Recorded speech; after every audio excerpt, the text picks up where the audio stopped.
Hakim-Hakim pasalnya yang keempat. Setelah Ehud mati, orang Israel melakukan pula apa yang jahat di mata Tuhan. Lalu Tuhan menyerahkan mereka ke dalam tangan Yabin, raja Kanaan yang memerintah di Hazor. Panglima tentaranya ialah Sisera yang diam di Haroset Hagoyim. Lalu orang Israel berseru kepada Tuhan, sebab Sisera mempunyai 900 kereta besi dan 20 tahun lamanya ia menindas orang Israel dengan keras. Pada waktu itu Deborah, seorang nabiah, istri Lapidot, memerintah sebagai hakim atas orang Israel. Ia biasa duduk di bawah pohon korma Deborah antara Rama dan Betel di pegunungan Efraim, dan orang Israel menghadap dia untuk berhakim kepadanya. Ia menyuruh memanggil Barak bin Abinoam dari Kedes di daerah Naftali, lalu berkata kepadanya, "Bukankah Tuhan, Allah Israel, memerintahkan demikian? Majulah, bergeraklah menuju Gunung Tabor dengan membawa 10.000 orang Bani Naftali dan Bani Zebulon bersama-sama dengan engkau, dan aku akan menggerakkan Sisera, panglima tentara Yabin, dengan kereta-keretanya dan pasukan-pasukannya menuju engkau ke sungai Kisen, dan aku akan menyerahkan dia ke dalam tanganmu." Jawab Barak kepada Deborah, "Jika engkau turut maju, aku pun maju. Tetapi jika engkau tidak turut maju, aku pun tidak maju." Kata Deborah, "Baik, aku turut. Hanya, engkau tidak akan mendapat kehormatan dalam perjalanan yang engkau lakukan ini, sebab Tuhan akan menyerahkan Sisera ke dalam tangan seorang perempuan." Lalu Deborah bangun berdiri dan pergi bersama-sama dengan Barak ke Kedes. Barak mengerahkan suku Zebulon dan suku Naftali ke Kedes. Maka 10.000 orang maju mengikuti dia, juga Deborah maju bersama-sama dengan dia. Adapun Heber, orang Keni itu, telah memisahkan diri dari suku Keni, dari anak-anak Hobab ipar Musa, dan telah berpindah-pindah memasang kemahnya sampai ke pohon Tarbantin di Zanaim yang dekat Kedes. Setelah dikabarkan kepada Sisera bahwa Barak bin Abinoam telah maju ke Gunung Tabor, dikerahkannyalah segala keretanya, 900 kereta besi, dan seluruh rakyat yang bersama-sama dengan dia, dari Haroset Hagoyim ke sungai Kisen. Lalu berkatalah Deborah kepada Barak, "Bersiaplah, sebab inilah harinya Tuhan menyerahkan Sisera ke dalam tanganmu. Bukankah Tuhan telah maju di depan engkau?" Lalu turunlah Barak dari Gunung Tabor dan 10.000 orang mengikuti dia. Dan Tuhan mengacaukan Sisera serta segala keretanya dan seluruh tentaranya oleh mata pedang di depan Barak, sehingga Sisera turun dari keretanya dan melarikan diri dengan berjalan kaki. Lalu Barak mengejar kereta-kereta dan tentara itu sampai ke Haroset Hagoyim, dan seluruh tentara Sisera tewas oleh mata pedang, tidak ada seorang pun yang tinggal hidup. Tetapi Sisera dengan berjalan kaki melarikan diri ke kemah Yael, istri Heber, orang Keni itu, sebab ada perhubungan baik antara Yabin, Raja Hazor, dengan keluarga Heber, orang Keni itu.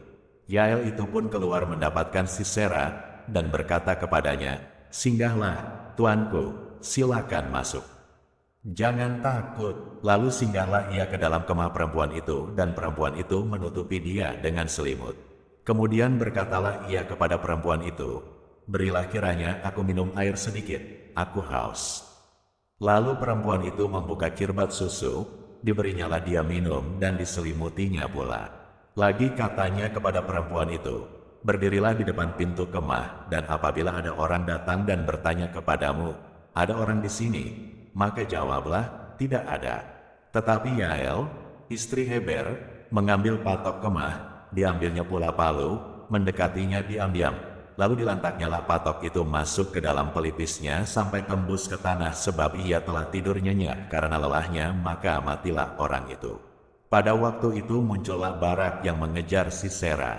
Keluarlah Yael mendapatkan dia dan berkata kepadanya, "Mari, aku akan menunjukkan kepadamu orang yang kau cari itu."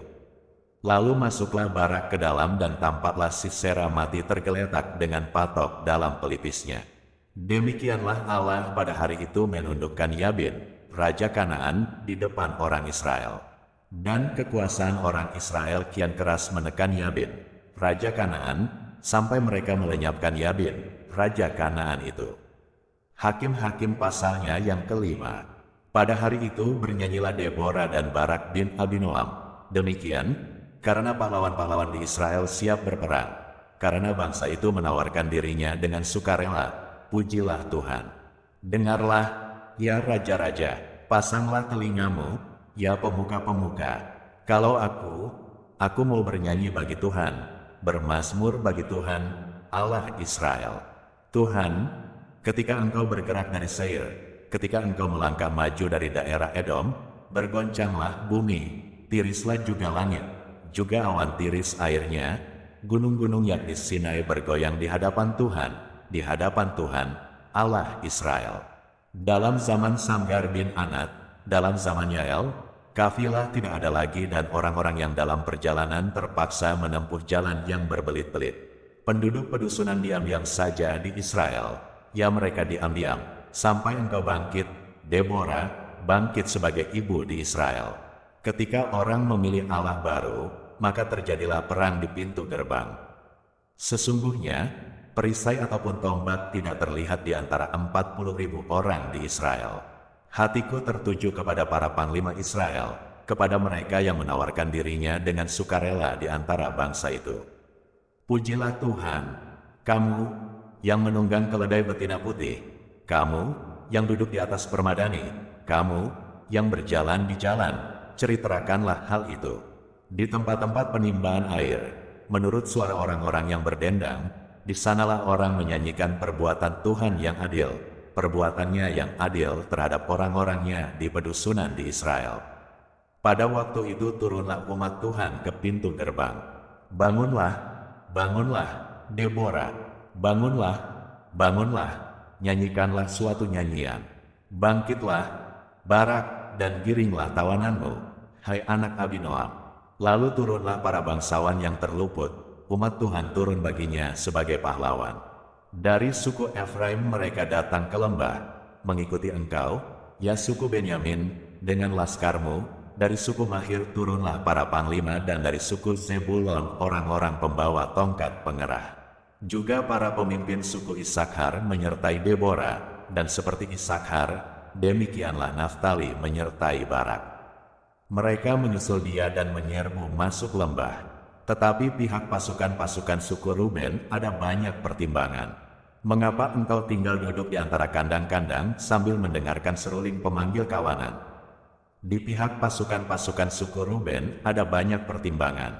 Orang Gilead tinggal diam di seberang sungai Yordan, dan suku Dan, mengapa mereka tinggal dekat kapal-kapal? Suku Asher duduk di tepi pantai laut, tinggal diam di teluk-teluknya. Tetapi suku Zebulon ialah bangsa yang berani mempertaruhkan nyawanya. Demikian juga suku Naftali di tempat-tempat tinggi di padang. Raja-raja datang dan berperang. Pada waktu itu raja-raja Kanaan berperang dekat Ta'anah, pada mata air di Megido, tetapi perak sebagai rampasan tidak diperoleh mereka. Dari langit berperang bintang-bintang, dari peredarannya mereka memerangi Sisera. Sungai Kisen menghanyutkan musuh. Kisen, sungai yang terkenal dari dahulu kala itu. Majulah sekuat tenaga, hai jiwaku. Ketika itu menderaplah telapak kuda, karena berpacu lari kuda-kudanya. Kutukilah kota Meros, firman malaikat Tuhan. Kutukilah habis-habisan penduduknya, karena mereka tidak datang membantu Tuhan sebagai pahlawan.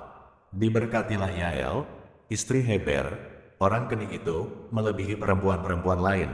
Diberkatilah ia, melebihi perempuan-perempuan yang di dalam kemah. Air diminta orang itu, tetapi susu diberikannya, dalam cawan yang indah disuguhkannya dadih.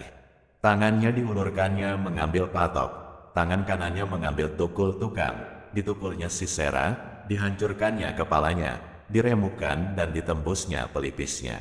Dekat kakinya orang itu rebah, tewas tergeletak, dekat kakinya orang itu rebah dan tewas. Di tempat ia rebah, di sanalah orang itu tewas, digagahi. Dari jendela ibu Sisera menjenguk dan berseru dari tingkap, mengapa keretanya tak kunjung datang?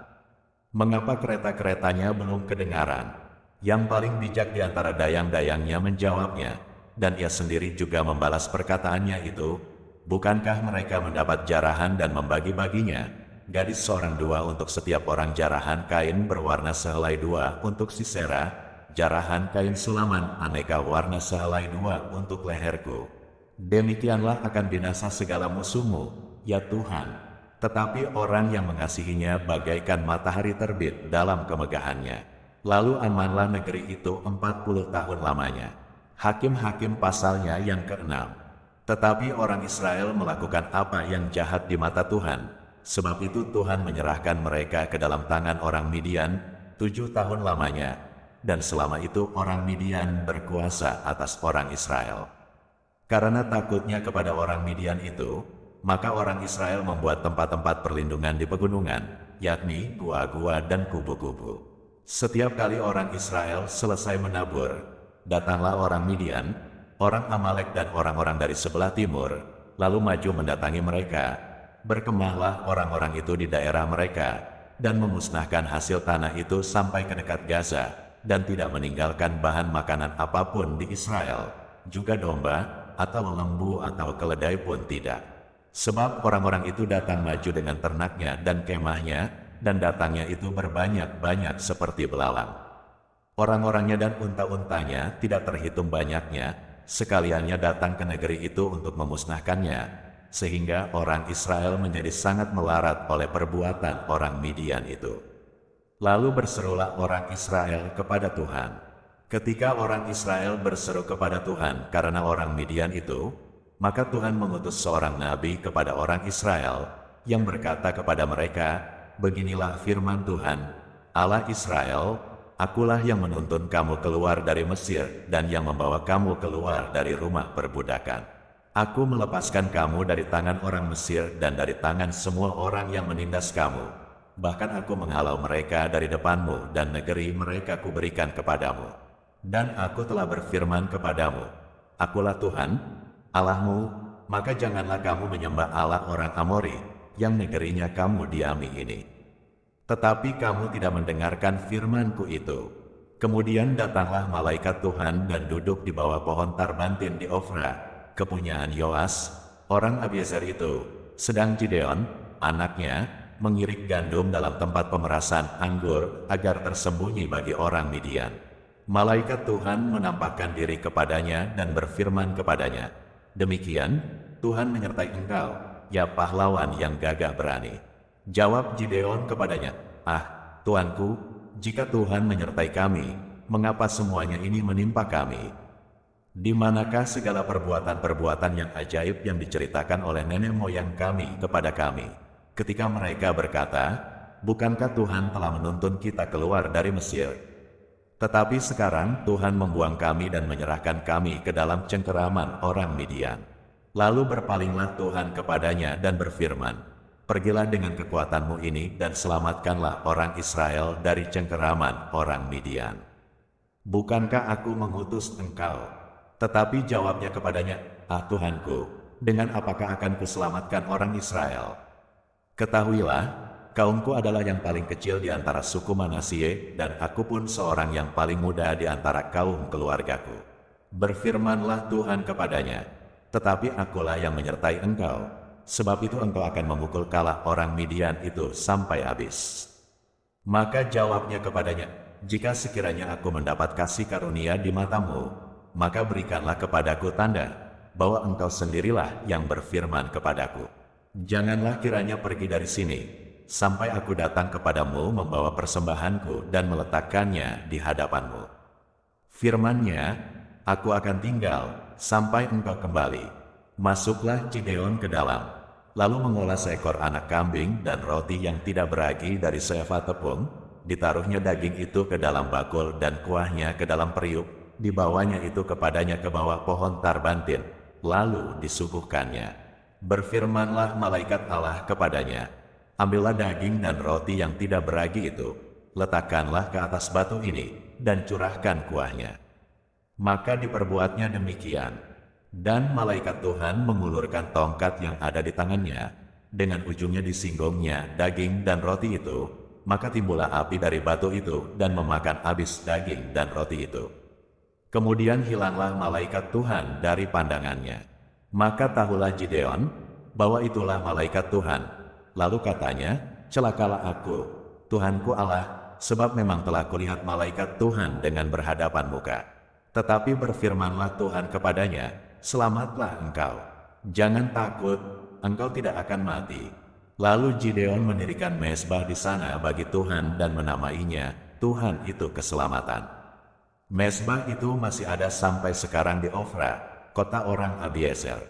Pada malam itu juga Tuhan berfirman kepadanya, ambillah seekor lembu jantan kepunyaan ayahmu, yakni lembu jantan yang kedua, berumur 7 tahun, runtuhkanlah mezbah Baal kepunyaan ayahmu dan tebanglah tiang berhala yang di dekatnya.